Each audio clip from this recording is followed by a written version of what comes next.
खबरों की वही तस्वीर,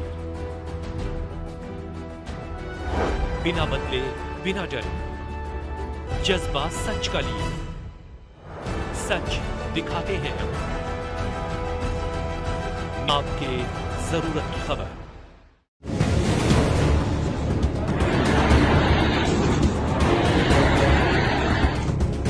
ऑपरेशन सिंदूर इस वक्त की सबसे बड़ी खबर है। पाकिस्तान से पाकिस्तान के 9 आतंकी ठिकाने भारतीय सेना द्वारा नेस्तनाबूद कर दिए गए।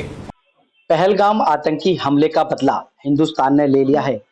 पाकिस्तान और पाकिस्तान के कब्जे में जो पीओके कहा जाता है, वहां पर 9 आतंकी ठिकानों को निस्तनाबूद कर दिया गया है, जिसमें से 2 लश्कर तैयबा और जैश मोहम्मद के भी ठिकाने माने जा रहे हैं। आज हमारे साथ विस्तार पूर्वक भारतीय जनता पार्टी से जो पूर्व में स्टैंडिंग कमेटी चेयरमैन रहे और वर्तमान में दिलशाद गार्डन वार्ड के निगम पार्षद वीर सिंह पवार जी मौजूद हैं। उनसे बात करते हैं क्या कुछ कहेंगे।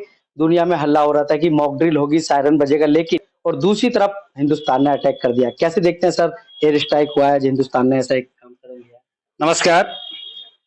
ऑपरेशन सिंदूर की सफलता के लिए मैं देश के तीनों सेनाओं के उन जांबाज सिपाहियों को नतमस्तकों, पूरा 140 करोड़ देशवासी उनको अभिवादन कर रहे हैं।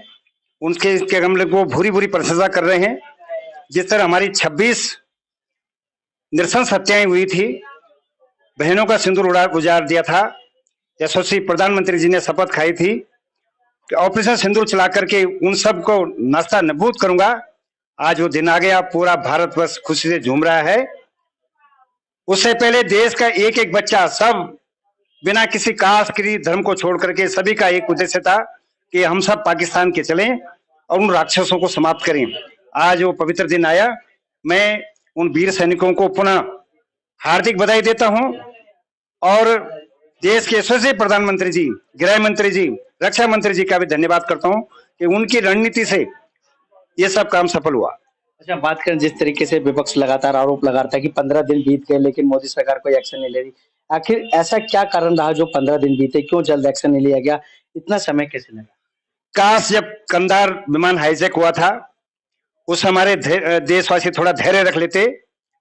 इजराइल की तरह अगर वो देशभक्ति का परिचय देते कि वो 100 आदमी मर जाए कोई बात नहीं, हमारा देश रहना चाहिए, तो आज विमान में जो ये बदले, उनके बदले जो छोड़े गए थे, ये राक्षस छोड़े गए थे, आज पूरा भारत वर्ष को 40 साल से घाव दे रहे थे, वो घाव नहीं मिलते।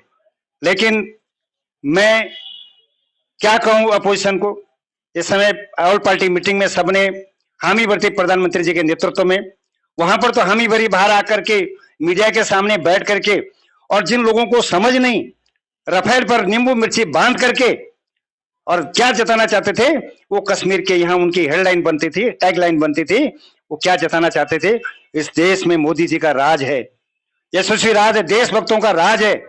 पाकिस्तान नाश से नबूद होगा, पाकिस्तान के 4 टुकड़े होंगे, ये बहुत जल्दी अपोजिशन भी देख से लेगी। और अपोजिशन को एक चीज समझ आनी चाहिए, हमारा देश रहेगा तो हम रहेंगे, हमारी राजनीति रहेगी।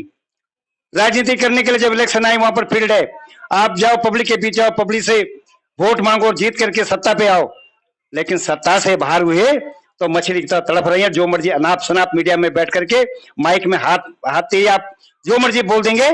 देश का नागरिक इसको स्वीकार नहीं कर रहा है, आप गर्त में जाएंगे। भारत माता की जय। अच्छा, बात करें जिस तरीके से प्रधानमंत्री नरेंद्र मोदी ने कभी सिंधु नदी पानी को रोका और किस तरीके से जो जल स्ट्राइक रही, जो अन्य प्रकार की स्ट्राइक रही, उसको भी एक अहम भूमिका मानेंगे एयर स्ट्राइक के अलावा। सरकार दृढ़ इच्छा वाली सरकार है, वो सब करेगी जो पाकिस्तान को घुटनों पे लाई। भारत सरकार क्या करे क्या नहीं करे मुझे उस पर विवेचना नहीं करूंगा, लेकिन ये सब स्ट्राइक से पहले ये सब उन्होंने काम किए, तो मैं यशस्वी प्रधानमंत्री जी का धन्यवाद करता हूं। जिस पानी को हम ये समझ कर देते कि वो भी हमारे भाई हैं, प्यासे न मरे, उन भाई ने आज 26 मांगे सुनी कर दी। वो हमारे भाई ने, वो राक्षस थे, उनका हुक्का पानी बंद होना चाहिए। और ये सिंधु जल और दूसरा काबिल जो जल का रोका गया है, निश्चित तौर वो सही निर्णय है। और आज हिंदू, मुसलमान, सिख, ईसाई देश के सभी और इवन कश्मीर के लोग जो कभी पाकिस्तान के गुण गाते थे, आज उन्होंने भी उसकी बुरी बुरी प्रशंसा की है। इनका हुक्का पानी बंद कर दो। बात कर जिस तरीके से एक स्ट्राइक हुई है, एयर स्ट्राइक, अब पाकिस्तान भी सदमे में है और वो भी गीदड़ भभकी दे रहा है कि अब हिंदुस्तान ने कुछ करा तो वो भी नहीं छोड़ेगा, पूरी तरीके से अटैक के लिए तैयार है। कहते हैं जब गिदड़ की मौत आती है वो शहर की तरफ भागता है।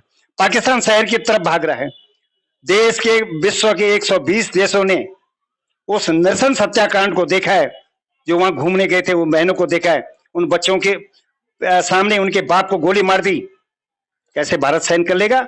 और पाकिस्तान की गिदड़ भग भी, गिदड़ों अपने खाल में रहो, जहां भी होगे ढूंढ ढूंढ के भारतवासी आपको चून मारेंगे। हमारे वीर सैनिक भारत की रक्षा करने के लिए और आपको नस्ल नबूद करने के लिए तैयार हैं। आ जाओ, आप रण में आ जाओ। यहाँ का भारत का एक एक बच्चा आपसे बदला लेगा, आपसे रण में कूदेगा। पाकिस्तान एक पिता पाकिस्तान है, उसके 4 टुकड़े होने वाले हैं। एक टुकड़ा पहले बांग्लादेश हो गया था, अब 4 टुकड़े और होने वाले हैं। आप देख रहे होंगे बलूचिस्तान के लोगों को कैसे सताए इन्होंने, उधर के लोगों को, दूसरे लोगों को कैसे सता रहे हैं ये। इसलिए अनऑथराइज पीओके पे इन्होंने अपना हक जमा रखा है। पीओके भारत में बहुत जल्दी आने वाला है, गिलगित बल्तिस्तान भी भारत में आने वाला है। ये सब भारत का हिस्सा था और आज पाकिस्तान को पता चला कि भारत की राजनीतिक रणनीति दृढ़ इच्छा के साथ पाकिस्तान का नास्ते नबूद होगा, ऐसा मेरा मानना है। उन आतंकियों के लिए क्या चेतावनी रहने वाली है तेज समाचार के माध्यम से, जो लगातार निगाहें लगाए रहते हैं कब भारत पर आक्रमण करना है? पाकिस्तान का सेनापति आतंकवादियों की गोद में खेल रहा है। मुनीर खुद आतंकवादी होकर के 4 दिन पहले उसने बोला हिंदू और मुसलमान अलग है, जबकि भारत में हिंदू मुसलमान भाई भाई की तरह रहते हैं। लेकिन उसने पाकिस्तान बोला हम इस्लामिक स्टेट है और भारत को भी गजवा हिंद बनाना है। उसका सपना कभी पूरा नहीं होने देंगे। यहाँ का मुसलमान, यहाँ का हिंदू मिल करके पाकिस्तान की ईंट पे ईंट बजाएगा। और एक बात मैं और बोलूंगा आतंकवादियों को, आतंकवादी चाहे भारत के अंदर हो उनके समर्थक, चाहे पाकिस्तान में और किसी और विश्व के किसी देश में, सुन लें, भारत एक शक्ति परिपूर्ण संपूर्ण देश है, 140 करोड़ का देश है। जब तक एक बच्चा भी बचेगा वो मातृभूमि की रक्षा के लिए खड़ा होगा, गोली बंदूक तलवार लेके खड़ा होगा। और आतंकवादी एक सुन लें, मेन स्ट्रीम में आ जाओ, आपको भी जीने का हक है। ये गीदड़ों की तरह मत लड़ो, और साहस है तो सामने लड़ो, भारत की फौज के सामने लड़ो, दूध का दूध पानी का पानी हो जाएगा। इसलिए आज मैं आतंकवादियों को और भारत के अंदर भी जो उनके छुपे हुए ये सांप है, ये हरे सांप है, मैं ये हरे सांपों को भी जताना चाहता हूं। प्रधानमंत्री मोदी जी ने जता दिया था कि हर के बिस्तरे के नीचे हरे सांप हैं। मोदी जी ने वो सांप पहचान लिए, भारतवासियों ने अब पहचाने, उन हरे सांपों को कुचलना पड़ेगा, ऐसा मेरा मानना है। ये थे निगम पार्षद वीर सिंह पवार, जिन्होंने बताया कि देश के यशस्वी प्रधानमंत्री ने ऑपरेशन सिंदूर के माध्यम से उन बहनों को इंसाफ दिलाया है जिनकी निर्दोष पतियों की हत्या कर दी गई केवल और केवल धर्म पूछकर। अब अगर पाकिस्तान या कोई आतंकी या उनके आका हिंदुस्तान की तरफ नजर करते हैं तो उनका भी सर को तल दिया जाएगा। कैमरामैन सुनील के साथ संदीप कुमार, तेज समाचार, दिल्ली।